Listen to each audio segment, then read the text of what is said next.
मित्रांनो, मागील व्हिडिओमध्ये आपण 11वा युनिट सुरू केलेला होता आणि युनिटचं नाव होतं cell structure and micro organism.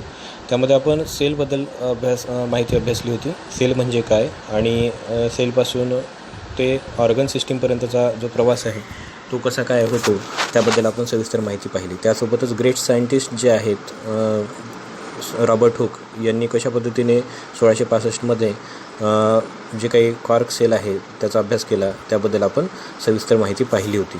आज आपण या पुढील भाग अभ्यासणार आहोत. बघा, measurement and observation of cells. तर विद्यार्थी मित्रांनो, मेजरमेंट म्हणजे काय तर मोजमाप करणे आणि त्यासोबतच ऑब्झर्वेशन ऑफ सेल्स म्हणजे सेलचं निरीक्षण करणे. आता तर सेल हे आपल्या डोळ्यांनी पाहता येत नाही, तरीसुद्धा त्याचं मोजमाप करणे आणि त्याचं निरीक्षण करणे हे कसं शक्य आहे तर ते शक्य आहे मायक्रोस्कोपच्या मदतीने. चित्रामध्ये दाखवलेला जो एक मशीन आहे मायक्रोस्कोप नावाची, यामध्ये यालाच मराठीमध्ये आपण सूक्ष्मदर्शी यंत्र असं सुद्धा म्हणतो. तर या सूक्ष्मदर्शी यंत्राच्या साहाय्याने किंवा या सूक्ष्मदर्शी यंत्राच्या मदतीने आपण अत्यंत सूक्ष्म अशा पेशी किंवा जीवाणू विषाणू असो किंवा वनस्पती पेशी असो यांचा अभ्यास आपण सखोलपणे त्याचं निरीक्षण करू शकतो, त्याचं मोजमापसुद्धा करू शकतो. तर बघा, इन 1673 म्हणजे 1673मध्ये अँटन व्हॅन लिओनहॉक एक वैज्ञानिक होते, त्यांचं नाव होतं अँटन व्हॅन लिओनहॉक. यांनी 1673मध्ये assembled various lenses to construct microscope. वेगवेगळ्या लेन्सेस ज्या आहेत त्यांचा म्हणजे जे काही भिंग आहे, वेगवेगळ्या आकाराचे भिंग त्यांनी एकत्रितपणे एका रेषेमध्ये जोडले आणि तशापासून एक मायक्रोस्कोप त्यांनी सूक्ष्मदर्शी यंत्र त्यावेळेला बनवलं. He was the first to observe live bacterial and protozoan cells under the microscope. Anton van Leeuwenhoek हे पहिले व्यक्ती होते ज्यांनी जे काही जीवाणू आहेत, प्रोटोझोआ सेल आहे, या सूक्ष्मदर्शी यंत्रामध्ये जिवंत पाहिलं. ठीक आहे. Cells are extremely minute in size. पेशी या अत्यंत आकाराने अत्यंत लहान अशा असतात. We cannot see cells with the naked eyes. आपल्या उघड्या डोळ्याने आपण ते पाहू शकत नाहीत. Micrometre and nanometre are the units use for measuring their sizes. Micrometre, nanometre हे जे एककं आहेत यांचा वापर पेशीची आकार मोजण्यासाठी म्हणून केला जातो. The compound microscope is used for observing cells. Microscope म्हणजे सूक्ष्मदर्शी यंत्र, पण त्यापुढचाही कंपाऊंड मायक्रोस्कोप जो आहे त्याचा वापर जे काही सूक्ष्म जीवाणू आहे, विषाणू आहे यांचा अभ्यास करण्यासाठी म्हणून, विशेष करून जीवाणूंचा अभ्यास करण्यासाठी म्हणून किंवा निरीक्षण करण्यासाठी म्हणून केला जातो. An object on a glass slide magnified many times by the lenses of this microscope. मायक्रोस्कोपच्या मदतीने ह्या ज्या ऑब्जेक्टिव्ह लेन्सेस आहे या ठिकाणी दाखवलेल्या, बघा आकृतीमध्ये दाखवलेल्या ज्या लेन्सेस आहेत, बघा या ठिकाणी हे अशा पद्धतीच्या लेन्स असतात. वेगवेगळ्या प्रतीच्या या लेन्सेस या बदलवल्या जातात जर समजा आपल्याला ते सेलचं निरीक्षण करायचं असेल तर तशा वेळेला. ठीक आहे. तर मायक्रोस्कोपमध्ये आपल्याला त्याचं सूक्ष्म ज्या पेशी आहेत त्यांचं निरीक्षण करणे शक्य होते. तर पहा, या ठिकाणी 1 सेंटीमीटर बरोबर किती मिलीमीटर होते. आता तुम्हाला सर्वांना माहिती आहे की 1 सेंटीमीटर म्हणजे किती मिलीमीटर. तर ते रिकाम्या जागेमध्ये तुम्ही लिहून ठेवू शकता. आता ज्याप्रमाणे 1 सेंटीमीटरमध्ये 10 मिलीमीटर येतात, त्याचप्रमाणे 1 मिलीमीटर, पहा 10 मिलीमीटर किती आकाराने बारीक असतं. त्या 1 मिलीमीटर बरोबर किती मायक्रोमीटर, तर 1000 मायक्रोमीटर एवढं. म्हणजे ते आपण निरीक्षण डोळ्यांनी तर करू शकत नाही. ठीक आहे. आणि 1 मायक्रोमीटर बरोबर जे आहे त्यालाच आपण 1 मायक्रॉन असं म्हणतो. तर ते 1000 नॅनोमीटर म्हणजे 1 नॅनोमीटर किती बारीक असेल आपल्याला त्याचा अंदाज यावरून काढता येतो. लेट्स ट्राय दिस. करून बघा. टेक अ पीस, एक तुकडा घ्यायचा आहे किंवा सेगमेंट घ्यायचा आहे ऑफ ओनियन, जे कांद्याचं जे टर्फल असतं ते घ्यायचं आहे. And carefully separate the thin skin from its concave surface with the help of forcep. Forcep म्हणजे चिमटा असतो. तर चिमट्याच्या मदतीने आपल्याला अत्यंत बारीक पापुद्रा त्याचावाला घ्यायचा आहे. Place the membrane on a glass slide and put a drop of water on it. ती मेम्ब्रेन आपल्याला काचेच्या एका स्लाईडवर ठेवायची आहे आणि त्यावर पाण्याचा थेंब टाकायचा. Take care that the membrane does not get folded while placing on the slide. आता काळजी कोणती घ्यायची आपल्याला तर त्या स्लाईडवरती जो काही कांद्याचा पापुद्रा घेतलेला आहे तो फोल्ड व्हायला नको. ठीक आहे, याची आपल्याला काळजी घ्यायची आहे. Put a drop of a dilute solution of iodine or eosin over it. रसायन आहे ज्यांचे नाव आहे आयोडीन किंवा त्याच्या जागेवर आपल्याला इओसिन नावाचं रसायनसुद्धा एक सोल्युशन आहे, डायल्यूट सोल्युशन, ते घ्यायचं आहे. त्याचा एक थेंब टाकायचा आहे त्यावर over it and observe under the 10x objective of the compound microscope.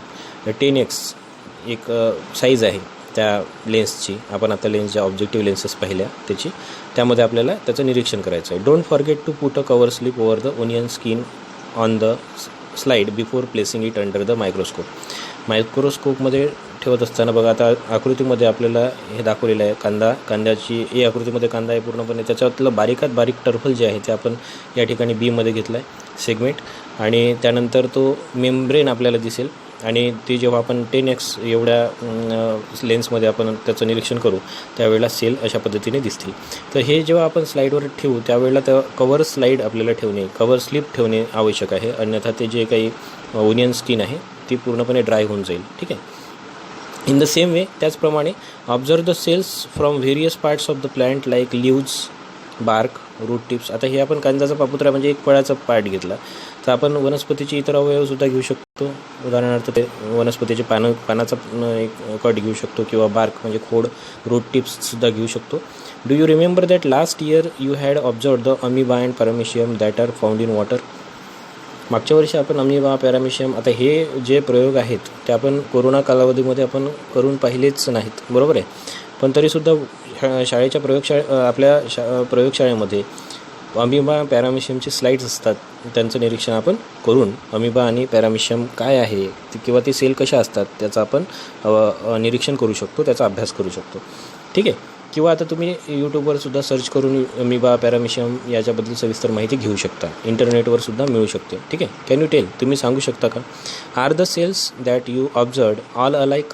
तुम्ही ज्या सेलचं निरीक्षण करता त्या सर्व त्यांचा आकार सारखा असतो का. व्हॉट इज देअर स्ट्रक्चर, त्यांची रचना कशी असते. व्हॉट आर देअर शेप्स, त्यांचा आकार कशा पद्धतीचा असतो. आता या ठिकाणी बुक्स माय फ्रेंड म्हणून दिलेलं आहे पहा. Collect interesting information about cells. पेशीबद्दल अधिकची माहिती आपल्याला मिळवायची आहे from the reference book in the school library. शाळेच्या जी आपली अभ्यासिका असते त्या ठिकाणावरून इतर जे संदर्भ पुस्तक आहे त्यांचा अभ्यास करून आपल्याला पेशींची इतर माहिती गोळा करायची आहे. For example the largest cell, म्हणजे उदाहरणार्थ सर्वात मोठी पेशी कोणती आहे, स्मॉलेस्ट सेल कोणती आहे, सर्वात आकाराने लहान कोणती पेशी आहे, अशा पद्धतीने. म्हणजे आता तुम्ही यासाठी विकिपीडियाचा यूज करू शकता, किंवा आपल्या यूट्यूबवरसुद्धा याची उत्तरं मिळू शकतात. ठीक आहे. तर हे तुमच्या अधिकच्या अभ्यासासाठी म्हणून दिलेली माहिती आहे, बरोबर आहे. आता बघा, सेल साईज म्हणजे पेशीचा आकार कसा असतो बघा. There is great variation in the shapes of size. Shapes of cells म्हणजे पेशीच्या आकारामध्ये वेगवेगळ्या पद्धतीच्या व्हेरिएशन आपल्याला पाहायला मिळते, विविधता पाहायला मिळते. Their shapes are mainly related to their function. त्यांचे आकार जे आहेत ते त्यांच्या जे काय कार्य आहे त्यानुसार ठरलेला असतो. Observe the cells of different shapes shown below. आता या ठिकाणी बघा, अमिबा जी आपण आत्ताच चर्चा केली त्याबद्दल, अमिबा अशा पद्धतीची असतो, म्हणजे याचा आकार काही फिक्स असा नसतो, आडवा तिडवा कसा तरी आकार असतो. स्पायरोगायरा जो आहे अशा पद्धतीने पेशी असते त्याची. फॅट सेलची पेशी अशा पद्धतीची असते. रेड ब्लड सेल्स म्हणजे आपल्या रक्तातल्या ज्या पेशी असतात अशा पद्धतीच्या असतात, आकाराने बायकॉन्केव्ह असतात. एक सेल जी अंडपेशी असते ती अशा पद्धतीची असते. ब्रेनमध्ये असलेली नर्व सेल जे न्यूरॉन आपण ज्याला म्हणतो अशा पद्धतीचा असतो. बोन सेल जे आहे, बोन सेल या पद्धतीची बोन सेल आहे. त्यानंतर मसल सेल जे आपल्या मसल्समध्ये असते त्या स्नायूपेशी आपण त्याला म्हणतो. या सरफेस सेल जे आहे त्या सरफेस सेल्स अशा पद्धतीच्या असतात. स्पर्म जो आहे या ठिकाणी आकृतीमध्ये दाखवल्या स्पर्म पेशी जी आहे ती अशा पद्धतीची असते, म्हणजे शुक्राणू त्याला मराठीमध्ये म्हणतो आपण. ह्या व्हेरियस सेलचे वेगवेगळे आकार पहा. कोणाचा गोलाकार आहे, कोणाचा कॉलमनार आहे म्हणजे कॉलमसारखा आहे, चौकोनी आहे, आयताकृती आहे, किंवा काहीला विशिष्ट असा आकार आहे तर काहीला नाही. ठीक आहे. पहा, cells are of many different shapes. पेशींचे वेगवेगळे आकार असतात. उदाहरणार्थ सर्क्युलर, गोलाकार असू शकतो, म्हणजे या ठिकाणी दाखवल्याप्रमाणे गोलाकार अशा पद्धतीचे गोलाकारही असू शकतात. ठीक आहे. तर त्याशिवाय रॉड शेप म्हणजे रॉडसारखे, हे बघा या ठिकाणी रॉडसारखं आहे, या ठिकाणी रॉडसारखे आहेत.